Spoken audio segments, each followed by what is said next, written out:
next topic is variable initialization in structure. നമ്മൾ നേരത്തെ പറഞ്ഞിരുന്നു വേരിയബിൾ ഡിക്ലെയർ ചെയ്യുന്നത് എങ്ങനെയായിരുന്നു?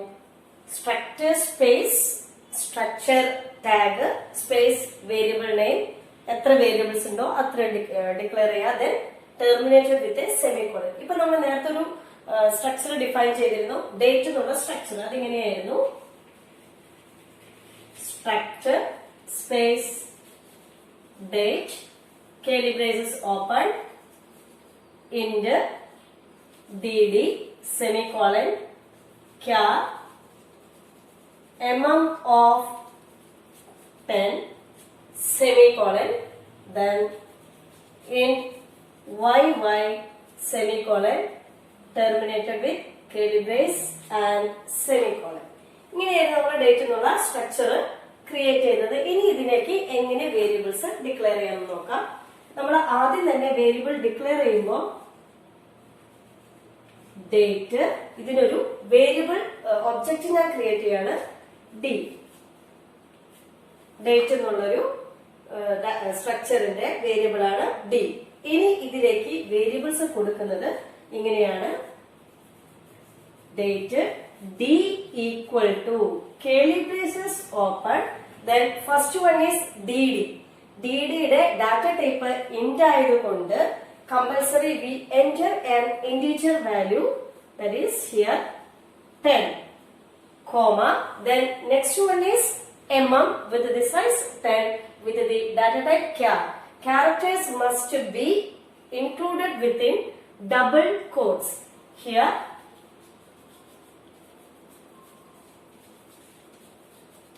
January, terminate the double quotes, comma, next one is YY.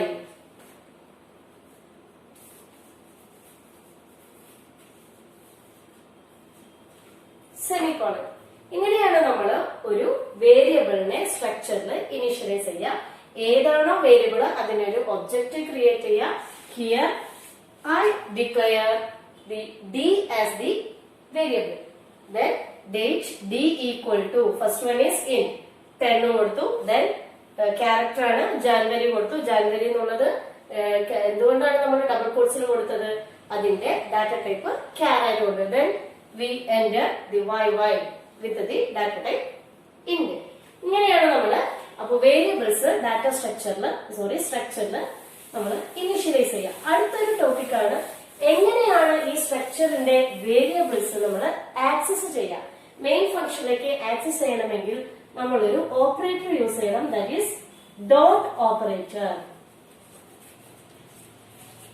Just A dot. Access ചെയ്യുന്നത് എങ്ങനെയാണ്? ഇപ്പോ ഡി എന്നാണ് നമ്മൾ നേരത്തെ ഡേറ്റ് എന്നുള്ള ഡാറ്റ സ്ട്രക്ചറിന് നമ്മൾ എൻ്റർ ചെയ്ത ഒരു object. D dot d d semicolon. അപ്പൊ ഡേറ്റ് ഏതാണോ എൻ്റർ ചെയ്തത് ഡി ഡി എന്നുള്ളതിലെ ഡേ നമുക്ക് ഡി എന്നുള്ളതിലേക്ക് ആക്സസ് ചെയ്യാൻ പറ്റും. ഡി ഡോട്ട് എന്നുള്ള മന്ത് ഏതാണോ എൻ്റർ ചെയ്തത് അത് ഡിയിലേക്ക് നമ്മൾ ആക്സസ് ചെയ്യും. Same d dot y. ഇങ്ങനെയാണ് നമ്മൾ ഡോട്ട് ഓപ്പറേറ്റർ യൂസ് ചെയ്തിട്ട് നമ്മൾ ആക്സസ് ചെയ്യുക. സ്റ്റാർട്ടിങ്ങിൽ നമ്മൾ സ്റ്റുഡന്റ് എന്നുള്ളൊരു സ്ട്രക്ചർ പഠിച്ചിരുന്നു. സ്ട്രക്ചർ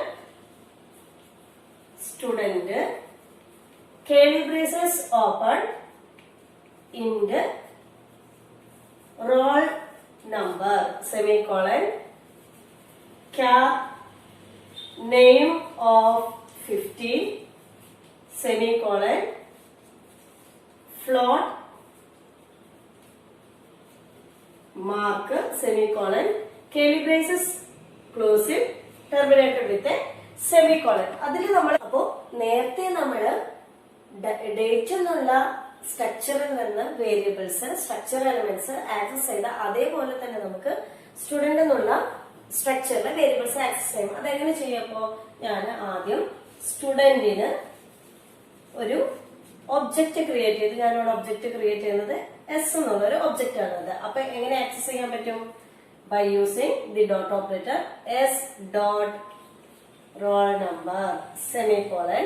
നെയിം ആക്സസ് ചെയ്യണമെങ്കിൽ S dot name semicolon, then s dot mark semicolon. ഇങ്ങനെയാണ് നമ്മൾ സ്ട്രക്ചറിലെ എലമെന്റ്സ് ഒരു മെയിൻ ഫംഗ്ഷനിലേക്ക് അല്ലെങ്കിൽ ഒബ്ജക്റ്റ് യൂസ് ചെയ്ത് ആക്സസ് ചെയ്യാം by using the dot operator.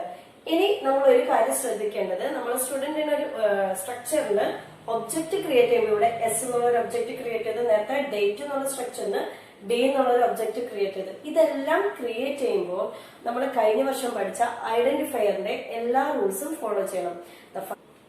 അപ്പോ ഐഡന്റിഫയറിലെ ആദ്യത്തെ റൂൾ തന്നെയായിരുന്നു, നമ്മൾ കൊടുക്കുന്ന ആ ഐഡന്റിഫയറിന്റെ ആദ്യത്തെ ക്യാരക്ടർ എപ്പോഴും ഒരു അപ്പർ കേസ് ലെറ്ററോ ലോവർ കേസ് ലെറ്ററോ ആയിരിക്കണം. അതായത് ഇംഗ്ലീഷ് ആൽഫബറ്റിലെ അപ്പർ കേസ് ലെറ്ററോ ലോവർ കേസ് ലെറ്ററോ, അതുമല്ലെങ്കിൽ അണ്ടർസ്കോറോ നമുക്ക് കൊടുക്കാം. ഒരിക്കലും ഒരു ഡിജിറ്റ് വരരുത്. ഇനി second point, special characters are not allowed. അതായത് നമുക്ക് ആസ്ട്രിക് സിമ്പിള് അല്ലെങ്കിൽ ഹാഷ് സിമ്പിള്, ഹൈഫൺ ഇതൊന്നും കൊടുക്കരുത്. ആകെ കൂടെ നമുക്ക് കൊടുക്കാൻ പറ്റാവുന്നത് അണ്ടർസ്കോർ എന്നുള്ള സിമ്പിള് മാത്രമാണ്.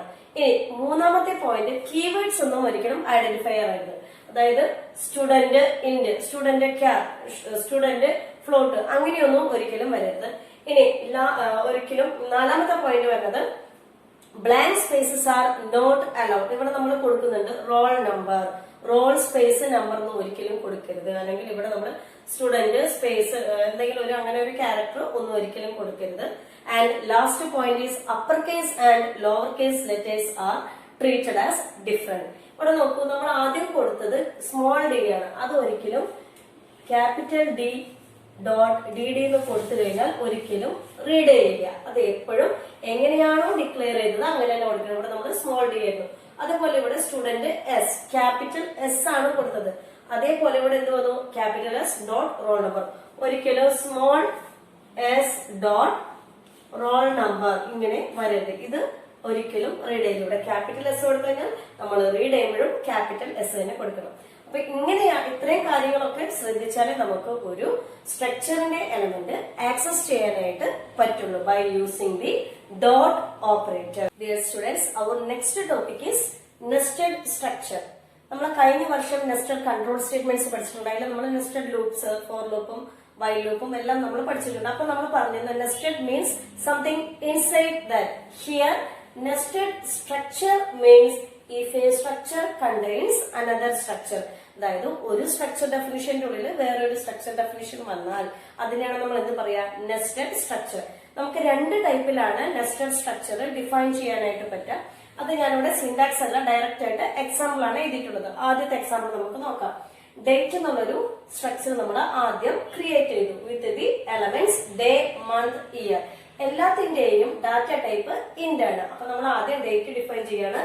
Structure space date, curly braces open, int day, int month, int year, curly brace close ചെയ്തു, സെമിക്കോളൻ ഇട്ടു. ഇപ്പോൾ ഡേറ്റ് എന്നുള്ളൊരു സ്ട്രക്ചർ ഡിഫൈൻ ചെയ്ത് കഴിഞ്ഞു.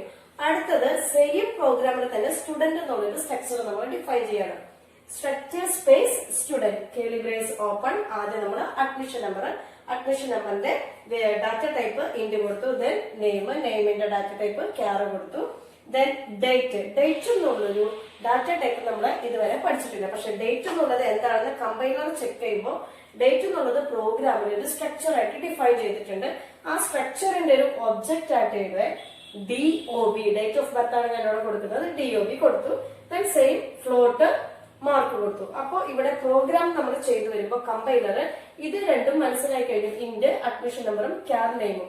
അതിനുശേഷം കമ്പൈലർ ചെക്കുമ്പോൾ ഡേറ്റ് എന്നുള്ളൊരു ഡാറ്റ ടൈപ്പിൽ. അപ്പൊ ഡേറ്റ് എന്നുള്ളത് ഈ പ്രോഗ്രാം നമ്മൾ ഓൾറെഡി ഒരു സ്ട്രക്ചർ ആയിട്ട് ഡിഫൈൻ ചെയ്തിട്ടുണ്ട്. അപ്പോ DOBയിലേക്ക് നമുക്ക് ആക്സസ് ചെയ്യാൻ പറ്റുന്ന എലമെന്റ്സ് ഏതൊക്കെയായിരിക്കും, ഡേ, മന്ത് ആൻഡ് ഇയർ. അത് ആക്സസ് ചെയ്യാനായിട്ട് നമ്മൾ ഡോട്ട് ഓപ്പറേറ്ററിനെ കുറിച്ച് കഴിഞ്ഞ ക്ലാസ്സിൽ പഠിച്ചിരുന്നു. Then float, mark. ഇതൊരു ടൈപ്പിൽ നമുക്ക് നെസ്റ്റഡ് സ്ട്രക്ചർ ഡിഫൈൻ ചെയ്യാനായിട്ട് പറ്റും. ഇതല്ലെങ്കിൽ വേറൊരു മെത്തേഡാണ് സ്ട്രക്ചർ സ്റ്റുഡന്റ്. ആദ്യം നമ്മൾ ഇന്ത്യ അഡ്മിഷൻ നമ്പർ ഇതേപോലെ ഇവിടെ കൊടുത്തു, India admission number, ക്യാർ, name of 50. Then ഇതിന്റെ ഉള്ളിൽ ഒരു സ്ട്രക്ചറിന്റെ ഉള്ളിൽ അടുത്തൊരു സ്ട്രക്ചർ വരികയാണ്. ഇവിടെ ഫുൾ ഡാറ്റ സ്ട്രക്ചർ തന്നെ നമ്മൾ ഡിഫൈൻ ചെയ്തിരിക്കുകയാണ്. Structure space date, curly braces open, int day, int month, int year, curly brace close ചെയ്യുക. പക്ഷേ അതിനോടൊപ്പം നമ്മൾ ഈ ഡേറ്റ് എന്നുള്ള സ്ട്രക്ചറിന്റെ ഒരു ഒബ്ജക്റ്റ് അല്ലെങ്കിൽ അഗെയിൻ ഒരു വേരിയബിൾ നമ്മളിവിടെ ഡിക്ലെയർ ചെയ്യണം. അതിനുശേഷം മാത്രമേ സെമിക്കോളൻ ഇടാവൂ. അപ്പൊ നമ്മൾ ഇങ്ങനെ ഡേറ്റ് എന്നുള്ള ഒരു സ്ട്രക്ചർ ക്രിയേറ്റ് ചെയ്ത് കഴിഞ്ഞിട്ട് അതിനുശേഷം ഈ സ്റ്റുഡന്റിന്റെ അടുത്തൊരു വേരിയബിൾ ഫ്ലോട്ട് മാർക്ക് ക്രിയേറ്റ് ചെയ്തു. ഇതിൽ ഏത് മെത്തേഡ് യൂസ് ചെയ്താലും നമുക്ക് ആക്സസ് ചെയ്യാനായിട്ട് പറ്റും by using the dot operator. ഇനി നമുക്ക് എങ്ങനെയാണ് നമ്മൾ നെസ്റ്റഡ് സ്ട്രക്ചറിലെ എലമെന്റ്സ് ആക്സസ് ചെയ്യാന്നുള്ളത് നോക്കാം. അതിനോടൊപ്പം തന്നെ വേരിയബിൾ ഇനീഷ്യലൈസേഷനും നോക്കാം. നമ്മൾ നേരത്തെ എഴുതിയ എക്സാമ്പിളിൽ എങ്ങനെയായിരുന്നു? സ്റ്റുഡന്റ് എസ് എന്നുള്ളത് ഇവിടെ ഒരു ഒബ്ജക്റ്റ് ആണ്. സ്റ്റുഡന്റ് എന്നുള്ളതില് ഒരു ഒബ്ജക്റ്റ് ആണ് എസ് എന്നുള്ളതിൽ ആദ്യം നമ്മൾ അഡ്മിഷൻ നമ്പർ, ഇപ്പൊ ആദ്യത്തെ അഡ്മിഷൻ നമ്പർ പോയി കാണും. ദെൻ നെയിം വന്നു, നെയിം രാഹുൽ. അതിനുശേഷമായിട്ട് നമ്മൾ കൊടുത്തത് ഡേറ്റ് എന്നുള്ള ഒരു സ്ട്രക്ചർ ആണ്. ആ ഡേറ്റ് എന്നുള്ളതില് ഡേ വന്നു, മന്ത് വന്നു, ഇയറും വന്നു. അത് മൂന്നും ആക്സസ് ചെയ്തു. ദെൻ മാർക്ക്, ഞാൻ മാർക്ക് ഫ്ലോട്ട് ആയിട്ടാണോ കൊടുത്തത്, പക്ഷെ ഇവിടെ എൻ്റർ ചെയ്തപ്പോൾ എന്ത് വന്നു? ഇന്റിജർ ആയിട്ട് വന്നു. സോ 9.0 ആയാലും 92.0 ആയാലും 92 ആയാലും ഫ്ലോട്ടിലേക്ക് റീഡ് ചെയ്തു. ഇങ്ങനെയാണ് നമ്മൾ വേരിയബിൾസ് ഇനീഷ്യലൈസ് ചെയ്തത്. അതിനുശേഷം ഇനി നമുക്ക് എങ്ങനെ ഇത് ആക്സസ് ചെയ്യാമെന്ന് നോക്കാം. സ്ട്രക്ചർ എലമെന്റ്സ് എപ്പോഴും ആക്സസ് ചെയ്യണമെങ്കിൽ ഡോട്ട് ഓപ്പറേറ്റർ നമ്മൾ യൂസ് ചെയ്തിരിക്കണം. അപ്പൊ നമ്മൾ ഇവിടെ കൊടുക്കുന്നത് cout s dot admission number. അപ്പൊ ഇവിടെ ഡിസ്പ്ലേ സ്റ്റേറ്റ്മെന്റിൽ എന്ത് വന്നു കഴിഞ്ഞിട്ടുണ്ടാവും? 1106 അഡ്മിഷൻ നമ്പർ വന്നു. ദെൻ എസ് ഡോട്ട് നെയിം എന്താണോ എന്റർ ചെയ്യുന്നത് അത് ഡിസ്പ്ലേ വന്നു. നെയിം രാഹുൽ എന്നുള്ളത് വന്നിട്ടുണ്ടാവും. അതിനുശേഷം വന്നത് S dot DOB dot day. DOB എന്നുള്ളത് നമ്മൾ ഡേറ്റ് എന്നുള്ള സ്ട്രക്ചറിൽ കൊടുത്ത ഒരു ഒബ്ജക്റ്റ് ആയിരുന്നു. So S dot DOB dot day. അപ്പൊ ഡിസ്പ്ലേ ചെയ്തു വരുന്നത് ഇവിടെ നമ്മൾ കൊടുത്തത് 10 ആയിരുന്നു. ആ 10 ഡിസ്പ്ലേ ചെയ്യും. Then S dot DOB dot month, 11th month display ചെയ്തു വരും. Then S dot DOB dot year, then എന്ത് ഡിസ്പ്ലേ ചെയ്തു വരും? 2002 ഡിസ്പ്ലേ ചെയ്യും. അടുത്തതിന് നമ്മൾ കൊടുത്തു എസ് ഡോട്ട് മാർക്ക് എത്രയാണോ ആ മാർക്ക് ഡിസ്പ്ലേ ചെയ്തു വരും. അപ്പൊ ഇങ്ങനെയാണ് നമ്മൾ സ്ട്രക്ചർ എലമെന്റ്സ് ആക്സസ് ചെയ്യുക. സിംഗിൾ എലമെന്റ് ആവുമ്പോൾ എസ് ഡോട്ട് മതി. പക്ഷേ നമ്മൾ നെസ്റ്റഡ് ആവുമ്പോൾ ആ രണ്ട് ഒബ്ജക്റ്റും നമ്മൾ ഡോട്ട് ഓപ്പറേറ്റർ വെച്ച് കൊടുത്തതിന് ശേഷം വേണം അതിലെ ഒരു എലമെന്റ് ആക്സസ് ചെയ്യാനായിട്ട്. ഇങ്ങനെയാണ് നമ്മൾ അപ്പോൾ നെസ്റ്റഡ് സ്ട്രക്ചർ എന്താന്ന് പറഞ്ഞു കഴിഞ്ഞു. A structure contain another structure, രണ്ട് ടൈപ്പിൽ അതിന്റെ ഡെഫിനിഷൻ എഴുതി. ദെൻ എലമെന്റ്സ് നമ്മൾ ഇനീഷ്യലൈസ് ചെയ്തു. അതേപോലെ ഡോട്ട് ഓപ്പറേറ്റർ യൂസ് ചെയ്തിട്ട് ആക്സസ് ചെയ്തു. ഇത്രയേ ഉള്ളൂ നെസ്റ്റഡ് സ്ട്രക്ചറിനെ നമുക്ക് പഠിക്കാനുള്ളത്. അടുത്തത് നമുക്ക് പഠിക്കാനുള്ളത് അറേസും സ്ട്രക്ചേഴ്സും തമ്മിൽ ജസ്റ്റ് ഒരു എന്തൊക്കെയാണ് ഡിഫറൻസ് എന്നാണ്. അപ്പൊ നമുക്ക് അറേ എല്ലാം നമ്മൾ കഴിഞ്ഞ വർഷം ഈ പോയിന്റ്സ് കംപ്ലീറ്റ് നമ്മൾ കഴിഞ്ഞ വർഷം പഠിച്ചതാണ്. അത് നമ്മൾ സ്ട്രക്ചർ ആയിട്ട് കമ്പയർ ചെയ്യാണ്. അപ്പൊ അറേ എന്നുള്ളത് എന്താ? അറേ ഒരു ഡിറൈവ്ഡ് ഡാറ്റ ടൈപ്പ് ആണ്. പക്ഷേ സ്ട്രക്ചർ നമ്മൾ യൂസർ ആണ് ഡിഫൈൻ ചെയ്യുന്നത്. അപ്പോ സ്ട്രക്ചർ എന്നുള്ളത് ഒരു യൂസർ ഡിഫൈൻഡ് ഡാറ്റ ടൈപ്പ് ആണ്. നെക്സ്റ്റ് പോയിന്റ്, അറേയിൽ എന്തായിരുന്നു? Collection of similar type of data ആയിരുന്നു. പക്ഷേ സ്ട്രക്ചറിൽ എന്താണ്? It is the collection of different type of data. നമ്മൾ നെയിം യൂസ് ചെയ്തു, അഡ്മിഷൻ നമ്പർ യൂസ് ചെയ്തു, ഡേറ്റ് ഓഫ് ബർത്ത്, അങ്ങനെ പല കാര്യങ്ങളുമാണ് സ്ട്രക്ചറിൽ കൊടുത്തത്. പക്ഷെ അറേയിൽ എന്താണ് കൊടുത്തിരുന്നത്? എല്ലാവരുടെയും റോൾ നമ്പർ അല്ലെങ്കിൽ എല്ലാവരുടെയും നെയിം, അങ്ങനെ ഡിഫറെന്റ് ടൈപ്പ് ആയിരുന്നതിന് എല്ലാം സെയിം കളക്ഷൻ ആയിരുന്നു നമ്മൾ അറേയിൽ കൊടുത്തിരുന്നത്. ഇനി മൂന്നാമത്തെ പോയിന്റ് എന്ന് വെച്ചാല് അറേയിൽ ഓരോ എലമെന്റ്സും നമ്മൾ കൊടുത്തിരുന്നത് കറസ്പോണ്ടിങ് ടു ദി സബ്സ്ക്രിപ്റ്റ് ആണ്. അതായത് ഇങ്ങനെയായിരുന്നെങ്കിൽ അറേയുടെ നെയിം എ ആയിരുന്നെങ്കിൽ A0, A1, A2, A3 അങ്ങനെയായിരുന്നു അതിന്റെ കറസ്പോണ്ടിങ് സബ്സ്ക്രിപ്റ്റ് വാല്യൂ യൂസ് ചെയ്തിട്ടായിരുന്നു നമ്മൾ അറേയിലെ എലമെന്റ്സിനെ നമ്മൾ റെഫറൻസ് ചെയ്തിരുന്നത്. പക്ഷേ അറേയിലെ സ്ട്രക്ചറിലെ എലമെന്റ്സ് നമ്മൾ ആക്സസ് ചെയ്തിരുന്നത് യൂസിങ് ദി ഡോട്ട് ഓപ്പറേറ്റർ ആയിരുന്നു. എസ് ആണ് സ്റ്റുഡന്റ് എന്നുള്ളതിന്റെ ഒരു ഒബ്ജക്റ്റ് എങ്കിൽ എങ്ങനെയായിരുന്നു നമ്മൾ കൊടുത്തത്? S dot admission number, S dot name, അങ്ങനെയായിരുന്നു നമ്മൾ സ്ട്രക്ചർ എലമെന്റ്സിൽ നമ്മൾ ആക്സസ് ചെയ്തിരുന്നത്. ഇനി ഫോർത്ത് പോയിന്റ്, അറേയിൽ നമ്മൾ നെസ്റ്റഡ് അറേ എന്നുള്ളത് പഠിച്ചിട്ടില്ല. അങ്ങനെ ഒന്നിലധികം വരികയാണെങ്കിൽ നമ്മൾ അതിനെ ആദ്യം നമ്മൾ സിംഗിൾ ഡയമെൻഷനിലായിരുന്നു പഠിച്ചത്. അതിൽ കൂടുതൽ 2 ഡയമെൻഷൻ, അതിലും കൂടുതൽ വന്നു കഴിഞ്ഞാൽ നമ്മൾ മൾട്ടി ഡയമെൻഷണൽ അറേ ആയിരുന്നു യൂസ് ചെയ്തിരുന്നത്. In case of structure, if A structure contains another structure, it is known as nested structure. And the last point is array of structure is possible. ഇത് നമ്മൾ കുറെ സ്ട്രക്ചർ നമ്മൾ use ചെയ്തിട്ടുണ്ട്. Array of structures നമ്മൾ use ചെയ്യാറുണ്ട്. പക്ഷേ സ്ട്രക്ചറിൽ എന്താണ്, സ്ട്രക്ചറിൽ നമുക്ക് എന്ത് ചെയ്യാൻ പറ്റും, അറേനെ കണ്ടെയ്ൻ ചെയ്യാനായിട്ട് പറ്റും. ഫോർ എക്സാമ്പിൾ നേരത്തെ നമ്മൾ പ്രോഗ്രാമിൽ ചെയ്തിരുന്നു, സ്ട്രക്ചറിന്റെ ഉള്ളിൽ എന്ത് കൊടുത്തിരുന്നു, ക്യാർ നെയിം ഓഫ് 15. അതായത് അറേ സ്ട്രക്ചറിന്റെ ഉള്ളിൽ നമ്മൾ എന്ത് യൂസ് ചെയ്തു, അറേ യൂസ് ചെയ്തിരുന്നു. അപ്പോ ഇത്രയാണ് നമുക്ക് അറേയിലും സ്ട്രക്ചേഴ്സിനും ഡിഫറൻഷിയേറ്റ് ചെയ്ത് പഠിക്കാനുള്ളത്. ഇപ്പൊ നമ്മുടെ 2 ക്ലാസ് കഴിഞ്ഞു. ഈ എല്ലാ ക്ലാസ്സുകളുടെയും നോട്ട് നിങ്ങളുടെ കയ്യിൽ ഉണ്ടായിരിക്കണം. നോട്ടൊക്കെ എഴുതിയെടുക്കാം. ഇനി നമുക്ക് പുതിയൊരു ടോപ്പിക്കുമായിട്ട് അടുത്ത ക്ലാസ്സിൽ കാണാം. Thank you.